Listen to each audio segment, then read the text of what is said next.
भगवान विष्णु जी और माता लक्ष्मी जी।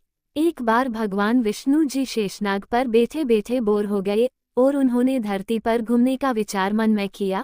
वैसे भी कई साल बीत गए थे धरती पर आए और वह अपनी यात्रा की तैयारी में लग गए। स्वामी को तैयार होता देखकर लक्ष्मी माँ ने पूछा, आज सुबह सुबह कहाँ जाने की तैयारी हो रही है? विष्णु जी ने कहा, हे लक्ष्मी, मैं धरती लोक पर घूमने जा रहा हूँ। तो कुछ सोचकर लक्ष्मी माँ ने कहा, हे देव, क्या मैं भी आपके साथ चल सकती हूँ? भगवान विष्णु ने 2 पल सोचा, फिर कहा, एक शर्त पर। तुम मेरे साथ चल सकती हो। तुम धरती पर पहुंचकर उत्तर दिशा की ओर बिल्कुल मत देखना। इसके साथ ही माता लक्ष्मी ने हाँ कह के अपनी मनवा ली। और सुबह सुबह माँ लक्ष्मी और भगवान विष्णु धरती पर पहुंच गए। अभी सूर्य देवता निकल रहे थे। रात बरसात होकर हटी थी। चारों ओर हरियाली ही हरियाली थी। उस समय चारों ओर बहुत शांति थी और धरती बहुत ही सुंदर दिख रही थी।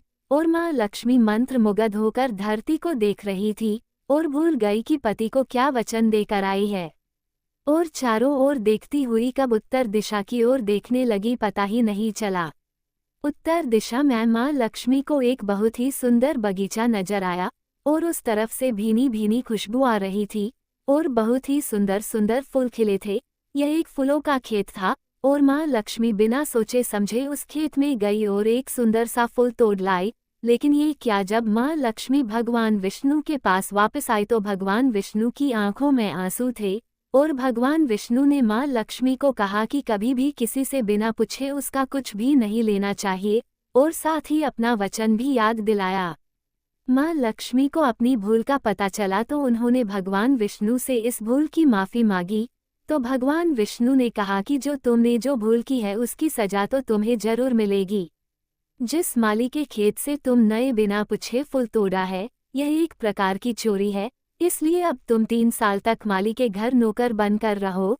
उसके बाद मैं तुम्हें बैकुंठ में वापस बुलाऊंगा। माँ लक्ष्मी ने चुपचाप सर झुकाकर हाँ कर दी। आजकल की लक्ष्मी थोड़ी थी और माँ लक्ष्मी एक गरीब औरत का रूप धारण करके उस खेत के मालिक के घर गई। घर क्या, एक झोपड़ा था और मालिक का नाम माधव था।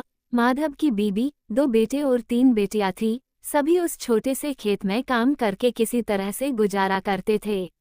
माँ लक्ष्मी जब एक साधारण और गरीब औरत बनकर जब माधव के झोपड़े पर गई तो माधव ने पूछा, बहन तुम कौन हो और इस समय तुम्हें क्या चाहिए?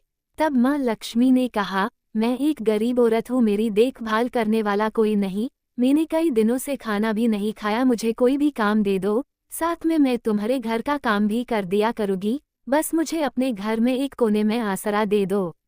माधव बहुत ही अच्छे दिल का मालिक था। उसे दया आ गई, लेकिन उसने कहा, बहन मैं तो बहुत ही गरीब हूँ, मेरी कमाई से मेरे घर का खर्च मुश्किल से चलता है। लेकिन अगर मेरी 3 की जगह 4 बेटियां होती तो भी मैंने गुजारा करना था। अगर तुम मेरी बेटी बनकर जैसा रूखा सूखा हम खाते हैं उसमें खुश रह सकती हो तो बेटी अंदर आ जाओ। माधव ने माँ लक्ष्मी को अपने झोपड़े में शरण दे दी और माँ लक्ष्मी 3 साल उस माधव के घर पर नौकरानी बनकर रही। जिस दिन माँ लक्ष्मी माधव के घर आई थी उससे दूसरे दिन ही माधव को इतनी आमदनी हुई फूलों से कि शाम को एक गाय खरीद ली। फिर धीरे धीरे माधव ने काफ़ी ज़मीन खरीद ली और सब ने अच्छे अच्छे कपड़े भी बनवा लिए और फिर एक बड़ा पक्का घर भी बनवा लिया। बेटियों और बीबी ने गहने भी बनवा लिए और अब मकान भी बहुत बड़ा बनवा लिया था। माधव हमेशा सोचता था कि मुझे ये सब इस महिला के आने के बाद मिला है। इस बेटी के रूप में मेरी किस्मत आ गई है मेरी। और अब 2-5 साल बीत गए थे, लेकिन माँ लक्ष्मी अब भी घर में और खेत में काम करती थी।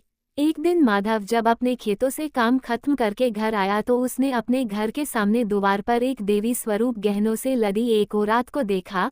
ध्यान से देखकर पहचान गया, अरे ये तो मेरी मुँह बोली चौथी बेटी यानी वही औरत है। और पहचान गया कि यह तो माँ लक्ष्मी है। अब तक माधव का पूरा परिवार बाहर आ गया था और सब हैरान होकर माँ लक्ष्मी को देख रहे थे। माधव बोला, है माँ हमें माफ़ कर, हमने तेरे से अनजाने में ही घर और खेत में काम करवाया है माँ, ये कैसा अपराध हो गया है माँ, हम सबको माफ़ कर दे। अब माँ लक्ष्मी मुस्कुराई और बोली, है माधव तुम बहुत ही अच्छे और दयालु व्यक्ति हो। तुमने मुझे अपनी बेटी की तरह से रखा, अपने परिवार के सदस्य की तरह से। इसके बदले मैं तुम्हें वरदान देती हूँ कि तुम्हारे पास कभी भी खुशियों की और धन की कमी नहीं रहेगी, तुम्हें सारे सुख मिलेंगे जिसके तुम हकदार हो। और फिर माँ अपने स्वामी के दोबारा भेजे रथ में बैठकर बैकुंठ चली गई।